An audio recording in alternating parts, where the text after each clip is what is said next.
প্রশাসনের রদবদল মানেই যে তারা এই প্রশাসনের লোকরা সবসময় বিএনপির হয়ে কাজ করবে, এটা সঠিক না। এদের ভিতরে মানে মানে ওই যে গুপ্ত বা ঘাপটি মেরে থাকা সেই স্বৈরাচারের লোকরাও আছে। মাথায় যদি কারো মাল, 1 মিনিট ভাই, মাথায় যদি কারো মাল থাকে তাহলে ইশারাতেই কাফি হয়। আমি কিন্তু প্রথমেই বলছি, খুব আদর কইরা মইনু আহমেদের সবার থেকে বাইচাই না, নিজের দেশের কান্ট্রি দেশের লোক নোয়াখালীর এবং সাইদ ইস্কান্দারের ব্যাচমেট খুব আদর করে বসাইছে না, তো লাত্তিটা কে মারছিল? তো এই যাদের সচিবদের কাছে টাইনা নিচ্ছে, ওরা ওদের জায়গায় থাকবে, ওরা ক্রিম লুটবে, চাকুটা ওরাই মারবে পিছন দিকে। আমলা তুমি কার? কারণ এই আমলাদেরই একটা অংশ যাদেরকে নিচ্ছে বা বাদ দিচ্ছে, তারাই আওয়ামী লীগের হয়ে ফেসিবাদের পক্ষে স্বৈরাচার বানাইতে তাকে, হাসিনাকে এই আমলারাই তাকে সহযোগিতা করেছিল। সেই আমলাদের মধ্যে নতুন যাদেরকে পদায়ন করা হচ্ছে তাদের মধ্যে কি নাই? তারা কি হাসিনার আমলে সবাই ওএসডি ছিল? না। এখন এই আমলাদেরকে কাকে সে আপন ভাবছে আর কাকে পর ভেবে সুরে ফেলে দিচ্ছে, এটা তো ক্লিয়ার না। এটা অন্তর্বর্তী সরকারও এই কাজটা করেছিল, কাউকে কাউকে বসেছে। দেখলাম চুক্তিভিত্তিক অন্তর্বর্তী সরকার কাউকে চুক্তিভিত্তিক অনেকে নেয় নাই, আবার দেখছি কাউকে কাউকে নিয়েছে। মানে কোনো একটা পলিসি তারা মেনটেন করে না। এখনো এই সরকার চুক্তিভিত্তিক নিয়োগগুলো বাদ দিচ্ছে, আবার ঠিকই চুক্তিভিত্তিক ভাবে তারা নিচ্ছে। এখন এই আমলাদেরকে কারো কারো তারা আপন ভাবছে। যেমন স্বরাষ্ট্র সচিব, জ্যেষ্ঠ সচিব ছিল, ওনাকে এখন ক্যাবিনেট সেক্রেটারি বানানো হলো, তারে আপন মনে হয়েছে তাদের কাছে। সে তো ইন্টারিম গভর্নমেন্টের নিয়োগ করা সচিব, ইন্টারিম গভর্নমেন্টের নিয়োগ করা সচিব 12 জনরে বাদ দিল, কিন্তু আবার তাদের মধ্যে থেকে আবার একজনকে দেখলাম একেবারে বুকে জড়াই নিয়েছে, অর্থাৎ তাকে ক্যাবিনেট সেক্রেটারি বানানো হলো। তার মানে সেই লোক খুব ভালো স্বরাষ্ট্র সচিব ছিল। এখন কে যে ভালো কে যে মন্দ, সেই লোকের ব্যাকগ্রাউন্ড আওয়ামী লীগের আমলে কি ছিল সেটা তারাই জানে, আমরাও জানি। আমরা যে একেবারে জানি না তা না।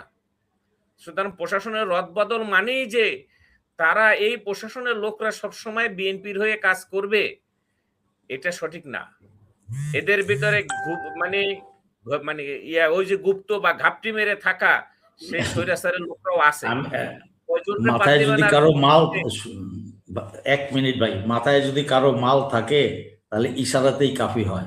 আমি কিন্তু প্রথমেই বলছি, খুব আদর কইরা মইনু আহমেদের সবার থেকে বাইচাই না, নিজের দেশের কান্ট্রি দেশের লোক নোয়াখালীর এবং সাইদ ইস্কান্দারের ব্যাচমেট খুব আদর করে বসাইছে না, তো লাত্তিটা কে মারছিল? তো এই যাদের সচিবদের কাছে টাইনা নিচ্ছে, ওরা ওদের জায়গায় থাকবে, ওরা ক্রিম লুটবে, চাকুটা ওরাই মারবে পিছন দিকে। এই যে কথাটা আজকে বললাম, এটা মাথায় ঢুকবে না। এটা ঢুকবে কি বট, শট, কদু, লাউ, এগুলাতে বুঝবে, কারণ তার ব্রেন নাই তো। এদের সেই মেধা থাকতে হবে, তো একটা কথা বোঝার, ইঙ্গিতটা বোঝার মেধা থাকতে হবে। যেই কারণে এই যে বললাম না, পলিটিক্সে ভালো লোকগুলা তো নাই, দেশপ্রেমিক লোকগুলা তো নাই।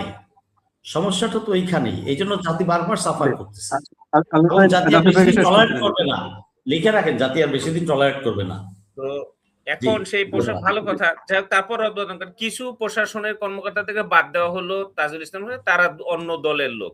তো যাদেরকে নেওয়া হলো তারা কি নির্দলীয়? যে যাকে এখন চিফ প্রসিকিউটর বানানো হলো সে কি নির্দলীয়? প্রমাণ করুক সেটা।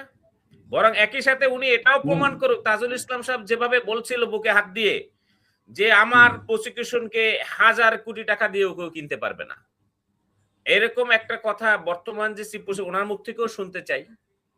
বাস্তবে হবে কি হয় না সেটা আমরা তো এমনি পরীক্ষা করব, কিন্তু বলুক না আগে যে না আমাদের কিনতে পারবে না। কারণ এই প্রসিকিউশনে কি হবে, আওয়ামী লীগের শীর্ষ নেতাদের বিচার হবে। তো সেই প্রসিকিউশনের চিফ প্রসিকিউটর আর এখানে সৎ হন যদি না হয়, তাহলে তারা তো কিনতে চাইবেই। কারণ আওয়ামী লীগ তো ঢোকার জন্য বিভিন্ন ভাবে ফাঁক ফোকর খুঁজতেছে, সেখানে আইনি ভাবেও খুঁজবে, একই সাথে ভাবে রাজনৈতিক ভাবেও তারা খুঁজবে, চেষ্টা করবে। সে সময় সেই জন্য বলে যে সব সময় রদবদল ভালো ফল নিয়ে আসে না, সবকিছু পরিবর্তন করতে নেই, বিশেষ করে ভালো কিছু। যে লোকটা সৎ, খালেদা জিয়াকে দেখেছি অনেক প্রশাসনের লোকদের, জামাতের অনেক মানে মতাদর্শে বিশ্বাসী বড় বড় সচিবদেরকে উনি বসায় রাখতেন। এনবিআর এর চেয়ারম্যান করেছেন, বিভিন্ন ব্যাংকের চেয়ারম্যান করেছেন। কেন? কারণ উনি জানে যে আমার এই প্রতিষ্ঠানটা চালাইতে হলে এখানে একজন সৎ এবং যোগ্য লোক লাগবে। তো সে দলের বরং বাইরে গিয়ে জামাতের কেন লোক নিয়েছেন? কারণ এই লোকটা সৎ, যোগ্যতা তো আছেই। এখন সব সচিবরাই যোগ্য, কারণ যোগ্যতা না হলে তো ওখানে যেতে পারে না। কিন্তু সৎ কিনা সেই প্রশ্ন কিন্তু সবার বেলায় সমানভাবে আসবে না। তো সেইখানে কিন্তু খালেদা জিয়াকে আপোষহীন কেন বলা হইতো? যে দলের মতাদর্শে বিশ্বাসী এরকম আমলাকে ছুড়ে ফেলে দিয়েছে, বরং অন্য মতাদর্শে বিশ্বাসী আমলাকে আইনার দায়িত্বে বসাইছে, কারণ ওই লোকটা সৎ। এরকম অনেক উদাহরণ আছে। এনবিআর এর সাবেক চেয়ারম্যান থেকে বাংলাদেশ ব্যাংকের গভর্নর থেকে শুরু করে অনেক উদাহরণ আছে, এবং সেই কারণেই তিনি একজন সফল প্রধানমন্ত্রী ছিলেন। বর্তমান প্রধানমন্ত্রী আমি আশা করব যে উনি নিশ্চয়ই সেটা মেনটেন করবেন, ওনার মায়ের দেখানো পথ। যেমন আজকে দেখলাম এই যে ডিসি মাসুদ, তার কাঁধে হাত দিয়ে বা প্রধানমন্ত্রী সরাসরি তাকে ফোন দিয়ে, স্বরাষ্ট্র মন্ত্রীকে ফোন না দিয়ে সরাসরি একজন ডিসি কে ফোন দেওয়া, এটা তো ভাই শেখ হাসিনার কালচার ছিল। শেখ হাসিনা দেখতাম যে একজন ওসির সাথে কথা বলতো। এই যে মিরপুরে যে ওসি যে মারা গেল ইয়াতে, ওই যে গুলশানে, আমি ওই যে ওর নাম কি, ওই যে মানে গোপালগঞ্জের, এই ওসির সাথে সে সরাসরি কথা বলতো একজন প্রধানমন্ত্রী। হ্যাঁ, তারপরে অনেক এসপিদের সাথে কথা বলতো। এই যে হারুন ডিসি, ইয়ার ডিবির হারুন সরাসরি কথা বলতো। এই কালচারটা সাবেক প্রধানমন্ত্রী করে গেছিল। সে স্বরাষ্ট্রমন্ত্রীকে, যার ফলে ওইসব অফিসাররা স্বরাষ্ট্রমন্ত্রী কথার চেয়ে মানে নিজেকে অনেক বড় মনে করত, কারণ তার সাথে ডাইরেক্ট কানেকশন প্রধানমন্ত্রী। এখন এই মাসুদকে কি আরেক হারুন বানাইতে চায়?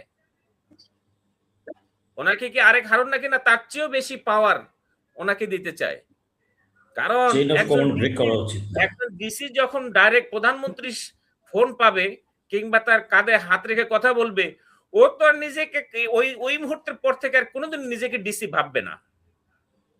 একজন ডিসির পদমর্যাদা কি?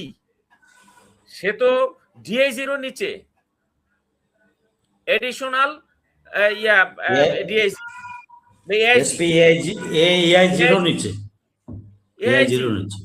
তো তারপরে ডিআইজি আছে, এডিশনাল আইজি আছে, আইজিপি আছে, স্বরাষ্ট্রমন্ত্রী আছে, সব বাদ দিয়ে ডাইরেক্ট। হ্যাঁ, মাসুদ সাহেব উনি সফল হয়েছে ওনার কাজে, ভালো কথা, একজন বাবার হাতে সন্তানকে ফিরিয়ে দিয়েছে।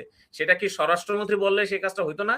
যদি না হয়ে থাকে তাহলে এখানে স্বরাষ্ট্রমন্ত্রী কি ইয়ে হয়ে গেল না ফেকে? তাহলে কি স্বরাষ্ট্রমন্ত্রীর দায়িত্বটাও প্রধানমন্ত্রী নিবে? আমরা তো মনে করছিলাম এই স্বরাষ্ট্রমন্ত্রী উনি একজন খুব জাদ্রেল নেতা, সেই হিসাবে স্বরাষ্ট্রমন্ত্রীও একজন জাদ্রেল মন্ত্রী হিসাবে প্রশাসন, পুলিশ প্রশাসন ওনার একটা ফোন পেলে প্রধানমন্ত্রীর যে ফোন তার চেয়েও বেশি মানে কম হবে না, তার চেয়ে গুরুত্ব কম দিবে না। এই জন্য এই কালচারটা আশা করি বর্তমান প্রধানমন্ত্রী সাবেক প্রধানমন্ত্রীর মতো, শেখ হাসিনার মতো এই কালচার উনি কন্টিনিউ করবেন না। আমি আশা করব ভবিষ্যতে এই ব্যাপারে উনি আরো সতর্ক থাকবেন। তারেক রহমান একজন ভালো মানুষ হিসেবে আমরা জানতে চাই। উনি সাবেক প্রেসিডেন্ট জিয়াউর রহমানের ছেলে, সাবেক প্রধানমন্ত্রীর ছেলে।